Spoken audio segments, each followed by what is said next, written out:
आप सभी पूज्य अर्चक वृंदों के बीच में इस अवसर को प्राप्त कर अतिशय सौभाग्य सूचित हो रहा है। स्वास्थ्य का निश्चित रूप से बहुत बड़ा सहयोग था, किंतु आप सभी की प्रार्थना से माँ ने ठीक किया है और लगता है बोलते बोलते और ठीक हो जाएंगे। हमारे यहाँ श्रुति स्मृति परंपरा है, यही ज्ञान है। चाहे जिस पद पर हम रहें, जितने बड़े ज्ञानी हो जाएं, शिक्षण प्रशिक्षण यह भारतीय संस्कृति का मूल है। पृथ्वी के 88,000 महात्मा जो ऋषि लोग हैं, श्री ब्रह्मा जी की प्रेरणा से नैमिषारण्य में एकत्रित हुए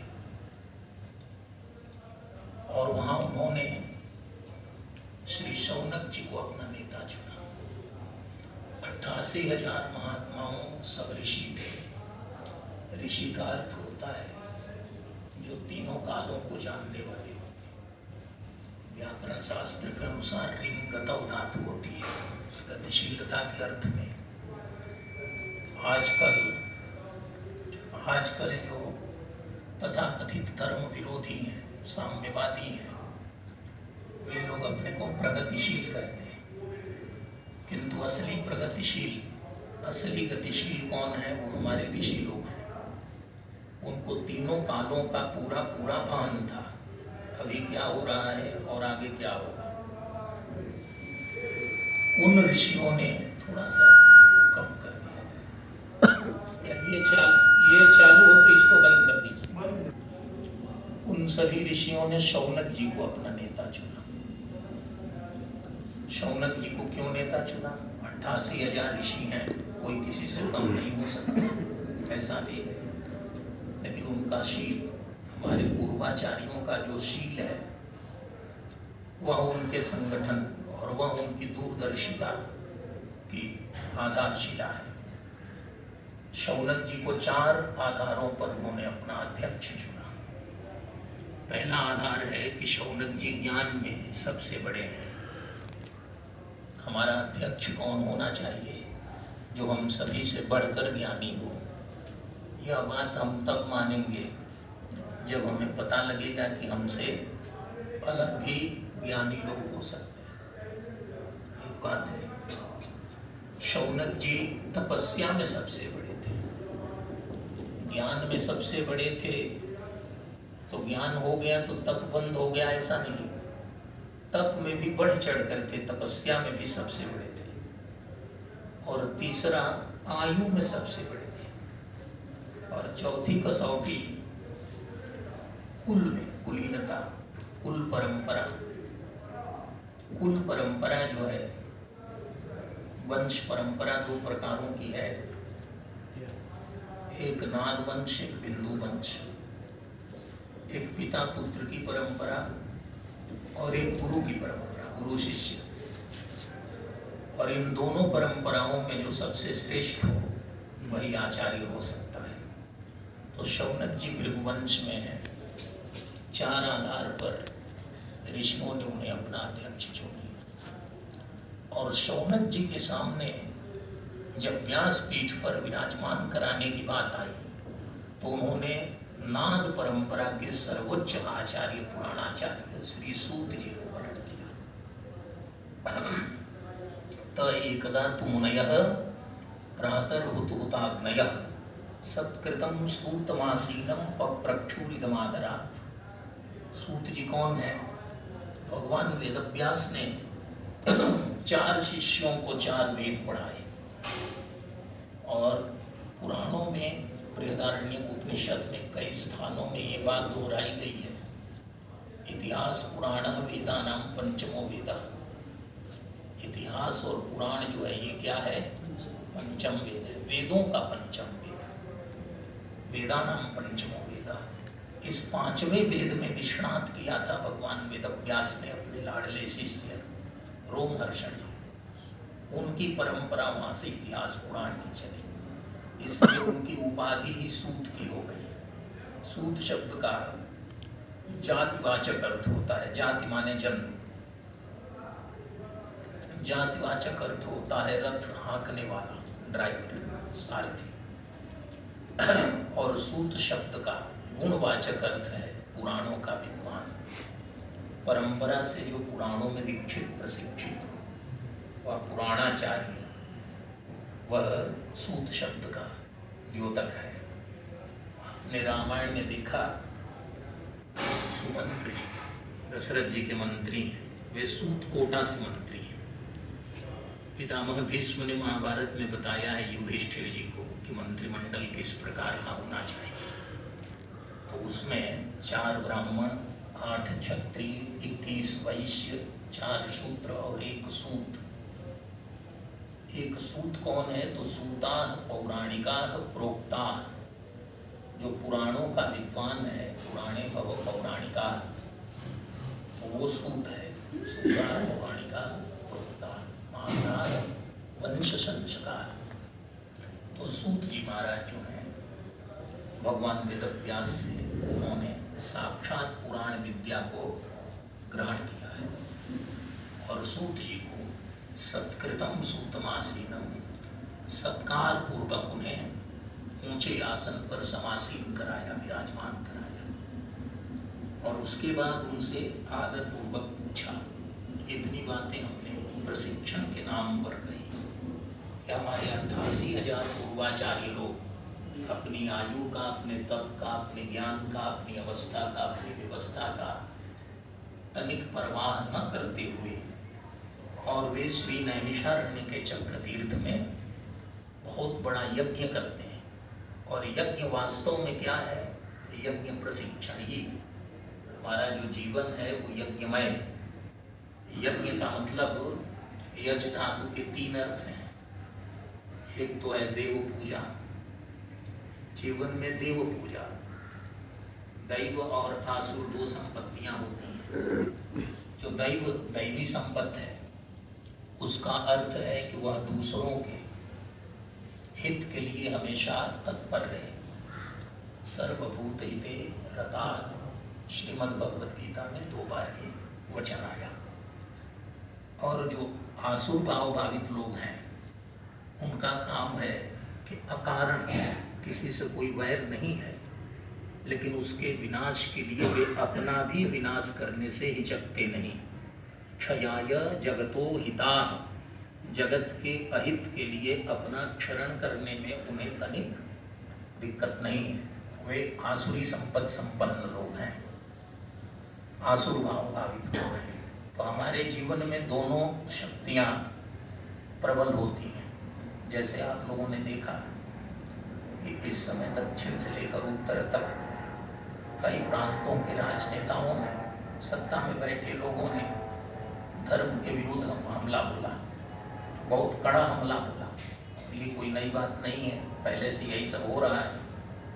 तो ऐसी स्थिति में आसुरी भाव प्रबल ना हो, न केवल हमारे भीतर बल्कि समाज में भी। इसके लिए यज्ञ जरूरी है। क्यों जरूरी है?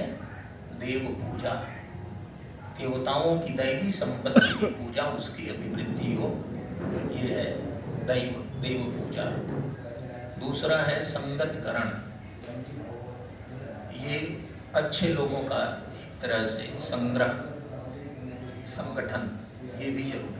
यज्ञ के माध्यम से ही संगठन होता है। जितने हमारे तीर्थ हैं, जितने आचार्य हैं, जितने मठ हैं, जितने गुरु हैं, जितने पवित्र स्थान हैं, वो सब क्या करते हैं? यज्ञ के रूप में लोगों का एकत्रीकरण करते हैं। वहाँ पर सब लोग इकट्ठे होते हैं, हमारी एकता की शक्ति दिखाई देती है। बड़े बड़े सभी अवसरों पर, मान लीजिए यहीं श्री माता वैष्णो देवी के यहाँ ये तमाम बुजुर्ग इतनी परेशानी के बावजूद, इतनी चढ़ाई पर, और आस्था और श्रद्धा में कमी नहीं है, बल्कि वो दिन पर दिन बढ़ रही है। तो ये क्या है? ये उसी यज्ञ का परिणाम है। ये संगतकरण है, ये हमारी संगठन की एकता है, ये सांगठनिक कौशल है। यज्ञ शब्द का अर्थ है देव पूजा संगतिकरण, और तीसरा है दानेश। संगतिकरण माने सत्संगतिकरण, सत्संग होना, अच्छे लोगों का, कलेक्शन ऑफ गुड पीपल। भगवान ने गीता में कहा लोक संग्रह में वासी तस्मात् त्वं कर्तुम अर्हसि। लोक संग्रह जरूरी है, लोक संग्रह किसी न किसी बहाने होना ही चाहिए। तो ये यज्ञ की भावना है। हम किसी को देते हैं फिर उसको उससे लेते हैं, किसी से लेते हैं दूसरे को देते हैं, यही जीवन है। आपने हमको दिया, हमने उनको दिया, उन्होंने उनको दिया। यज्ञ को इसी से जो आहुति है वो दाना दानयो दात है, दान और आदान, लेना और देना। और यही यज्ञेन यज्ञमय जंत देवा। इसमें जब यज्ञ भी है, द्रव्य यज्ञ, कर्म यज्ञ, विद्वान लोग यहाँ सब बता ही रहे हैं, आप लोग स्वयं उसके मर्मज्ञ हैं, साधक हैं।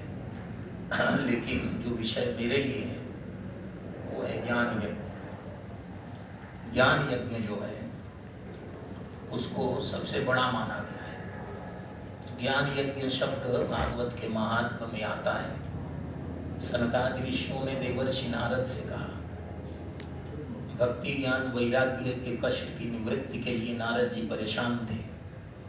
तो जब सनकादि आचार्यों से श्री बद्री नारायण में उनकी भेंट हुई और उन्होंने कहा कि ज्ञान यज्ञ, सप्ताह ज्ञान यज्ञ, श्रीमद्भागवत सप्ताह ज्ञान यज्ञ से भक्ति ज्ञान वैराग्य के कष्ट की निवृत्ति होगी। तो उस समय देवर्षि नारद जी ने प्रतिज्ञा की है, ज्ञान यज्ञम करिष्यामि सुख शास्त्र कथोज्वलम भक्ति ज्ञान विरागाणाम स्थापनार्थम प्रयत्नतः। इस पूरी पृथ्वी पर मैं, नारद जी ने प्रतिज्ञा की है, ज्ञान यज्ञ करूंगा। ज्ञान यज्ञ सबसे बड़ा यज्ञ है। 5 व्यक्ति मिल गए, 2 व्यक्ति मिल गए, ज्ञान यज्ञ हो गया। और उसका प्रभाव कितने दूर तक जाता है। आज ये सब जो हम लोग कर रहे हैं, जो परंपरा हमारी बची है, ज्ञान यज्ञ का ही परिणाम है। हमारे बड़े बड़े विश्वविद्यालय चलते रहे, 6-6 महीने तक पुस्तकालय चले और पूरा देश कई बार भग्नावशेष हो गया, खंडहर हो गया। लेकिन आज भी हमारी परंपरा अक्षुण्ण है। यह किसका दिन है, यह श्रेय किसको जा रहा है, तो यह इसी ज्ञान यज्ञ को जा रहा है। हमारे शील में, हमारे हृदय में, हमारे आचार विचार में वो सारा ज्ञान पूर्वाचार्यों ने उतार दिया है।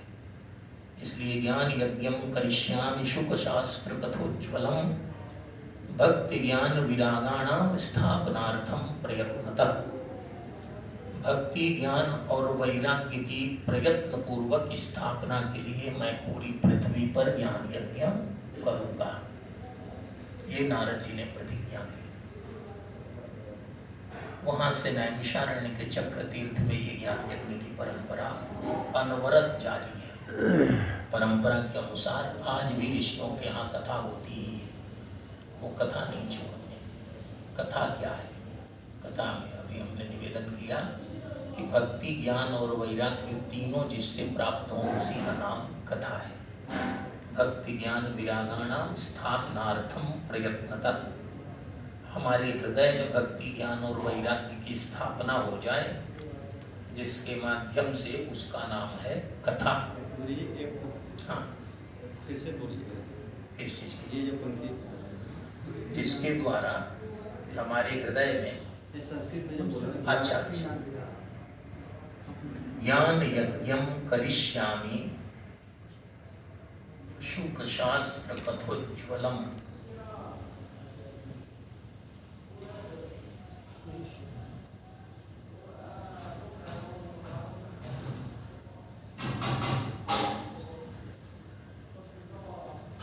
अगाणाम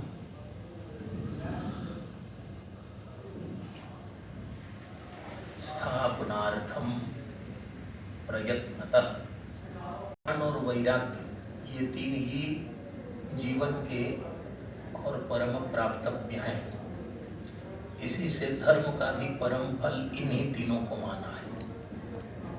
धर्म का हम जो आचरण करते हैं उसका सीधा सीधा परिणाम क्या होता है?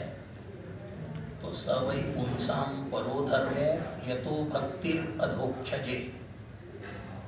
मनुष्यों का सबसे बड़ा धर्म वही है जिसके आरंभ करते ही भगवान श्रीमन नारायण के चरणों में भक्ति उत्पन्न हो जाती है। यतो भक्तिर अधोक्षजे। अधोक्षज शब्द यहाँ कहा भगवान के लिए। कमल की तरह उनकी आंखें हैं, ये भी ठीक है, लेकिन अधोक्षज का भाष्यकारों ने अर्थ किया अधः माने नीचे। भगवान कहाँ हैं? ऊपर वैकुंठ में, और हम कहाँ हैं? हमेशा उनसे नीचे। तो अपने से नीचे हमारे ऊपर जिनकी आंखें टिकी रहती हैं, दया की दृष्टि हमेशा रखते हैं, उस परमात्मा का नाम है अधोक्षज। तो स वै पुंसाम परो धर्मो यतो भक्तिर अधोक्षजे। और उस जब भक्ति आ गई, धर्म हुआ तो भक्ति आ गई, और भक्ति जब आ गई तो जनयत्याशु वैराग्यम ज्ञानम च यदः हेतुकम। भक्ति के दो पुत्र हैं। धर्म आएंगे तो धर्म के पीछे भक्ति देवी आएंगी, और भक्ति आएंगी तो यहाँ लिखा है जनयति। जनयति माने जन्म देती है, उत्पन्न करती है। अलग अलग जहाँ जहाँ भक्ति आएगी वहाँ तुरंत वैराग्य जनि प्रादुर्भाव धातु होती है, तुरंत पैदा हो जाएगा। तो कौन पैदा होगा? ये दो जुड़वे पुत्र हैं शास्त्र के अनुसार और मेडिकल साइंस के अनुसार। जुड़वे पुत्रों में जिनका जन्म पहले होता है वे छोटे, और जिनका बाद में होता है वे बड़े माने जाते हैं। यही होता है। तो जनयति आशु वैराग्यम, आशु वैराग्यम जनयति। अत्यंत शीघ्र वैराग्य को वह उत्पन्न करती है। और जब वैराग्य आया, क्रम देखिए, धर्म से भक्ति, भक्ति से वैराग्य, और वैराग्य जब आ गया तब फुल फ्लेजेड ज्ञान आएगा। ज्ञानम च यदः हेतुकम। अब ज्ञान आएगा। अब यह ज्ञान समाप्त होने वाला नहीं है। यह आ गया तो हम कृतार्थ हो गए, और यह नहीं आया तो हमारा जीवन खाली रह गया। तो इसलिए भक्ति, ज्ञान और वैराग्य ही जीवन का सार है। उसके लिए सारे व्रत, सारे तीर्थ, सारे साधन सब इसके लिए, और इनको अत्यंत आसानी से देखने के लिए हमारे यहाँ परंपरा है कथा की। कोई इसमें कहीं मिसगाइड ना हो, कोई भ्रम ना हो, कोई दिशाहीनता ना हो।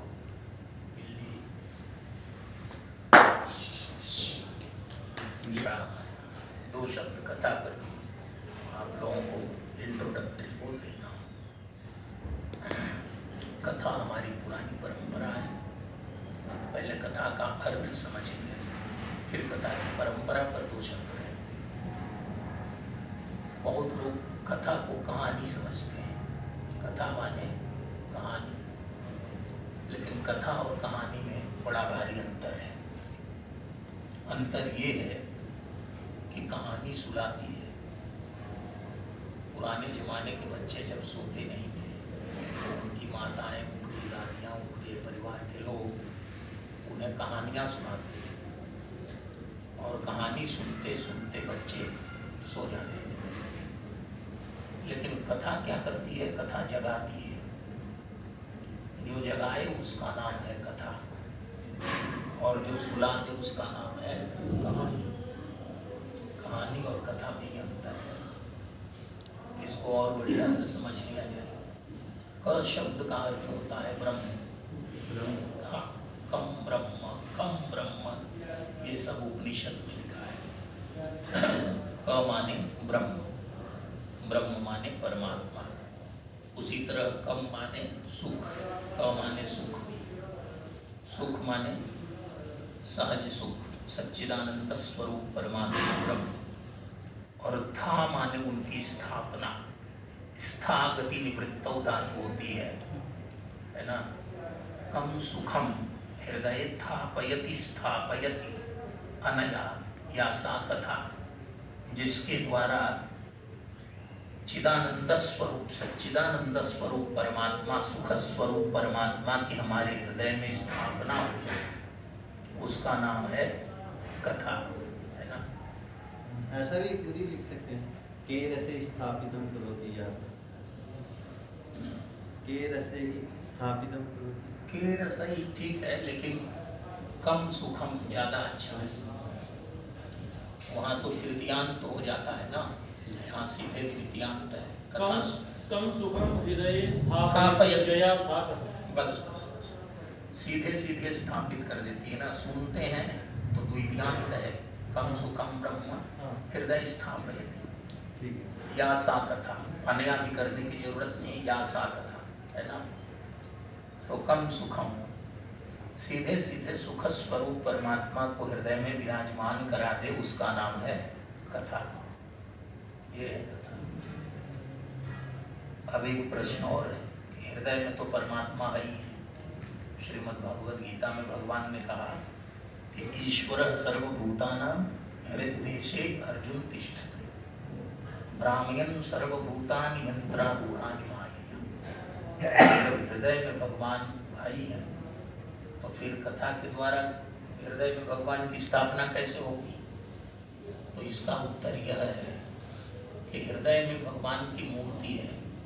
मंदिरों में भगवान की मूर्ति होती है, श्री विग्रह होते हैं, लेकिन जब तक उपचारों के द्वारा, प्राण प्रतिष्ठात्मक यज्ञों के द्वारा, विभिन्न मंत्रों के द्वारा उस मूर्ति में प्रतिष्ठा नहीं होती, तब तक वह मूर्ति चैतन्य नहीं होती, उससे लाभ नहीं होता, उसकी पूजा नहीं होती। तो इसलिए हमारे हृदय में स्थित परमात्मा की जो मूर्ति है, उसको चैतन्य बनाने के लिए और उससे पूरा पूरा लाभ लेने के लिए, हृदय में उस भगवत तत्व को जागर दशा में प्राप्त करने के लिए कथा की आवश्यकता है। अब एक उदाहरण, रामायण में एक संपाति नाम का गिद्ध है। सारे वानर जो हैं समुद्र के तट पर पहुंच गए और वहां जाकर स्वयं प्रभा तपस्विनी के आश्रम के पास जब वो गए, बहुत मुश्किल में पड़े थे। सुग्रीव ने 1 महीने का टाइम दिया था, 1.5 महीना बीत गया था और जोरों की भूख प्यास लगी थी, कहीं कोई लू नहीं मिल रहा था, कोई रास्ता नहीं था। तो फिर सभी वानरों ने कहा कि या तो भूखे मरेंगे या उधर सुग्रीव मारेंगे, तो क्या करें। फिर श्री हनुमान जी ने देखा कि एक जमीन की भूमि के अंदर से एक विवर है, छिद्र है, उसमें से कई प्रकार के पक्षी आ रहे हैं। तो उन्होंने अनुमान लगाया कि उसके अंदर फल भी है और जल भी है।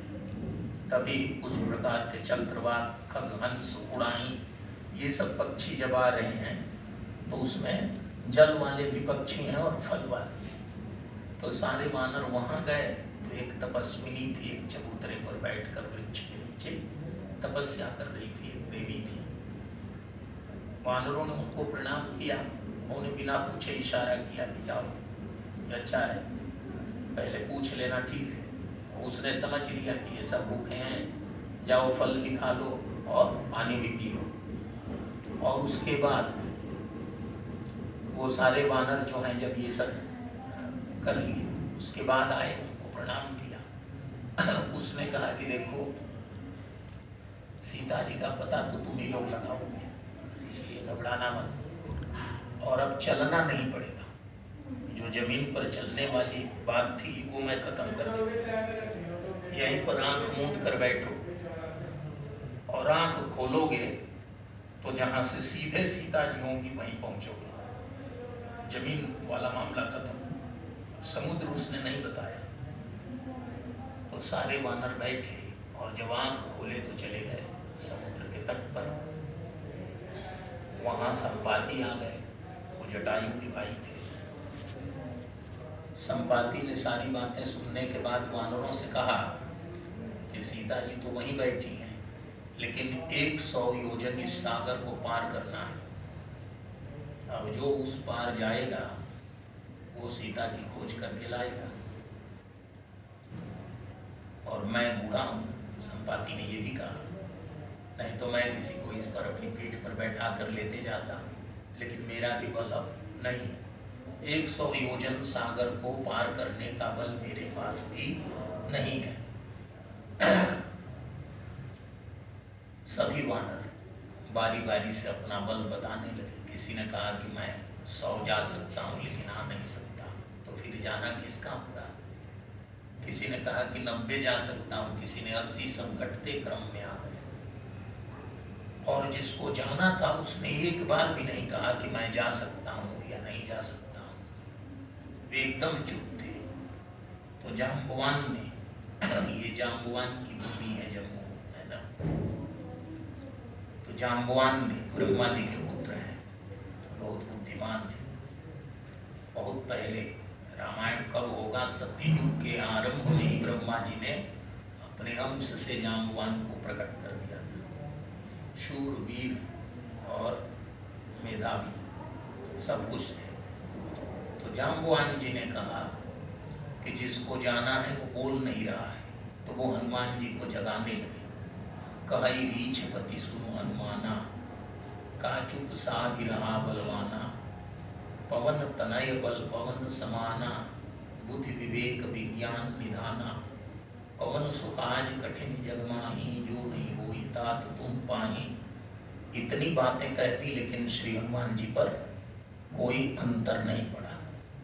अब जाम्बवान ने इतनी कथा सुनाई, एक अर्धानी, राम काज लगी तव अवतारा, बस राम काज के लिए आपका अवतार हुआ है, तो सुनता ही भयउ पर्वताकारा। थोड़े से छोटे से हनुमान जी कैसे हो गए, पर्वत के आकार के हो गए। ये कथा की गरिमा है।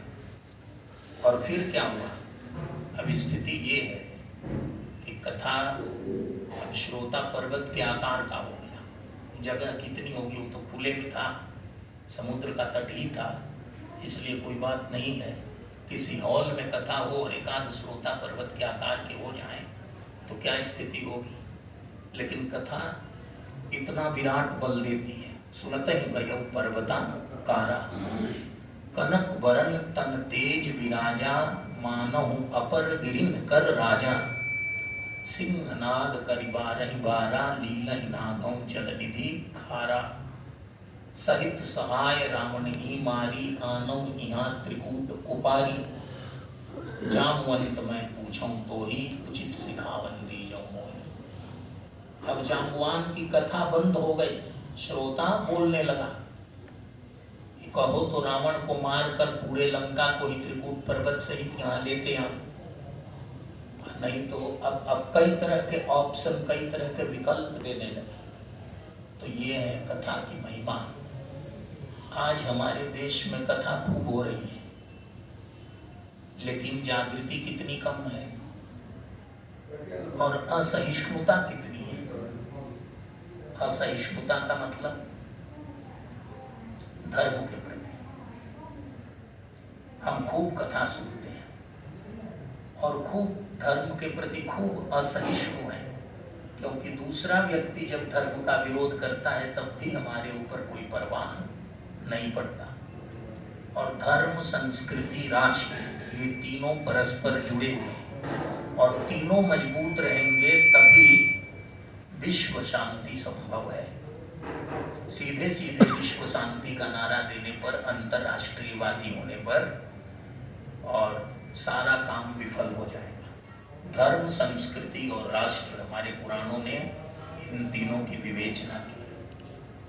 तो सहित सहाय रावण ही मारी। जाम्बवान ने कहा कि आपको केवल इतना करना है, इतना करो तात तुम जाई, सीता कई सुधि प्रभुई सुनाई, तब निज भुजबल राजीव नयना, कौतुक लाग संग कपिसेना, कपिसेन संग संहारि निश्चय, राम सीतहि आनी है, त्रैलोक्य पावन सुजस सुरमुनि, नारदादि बखानी है।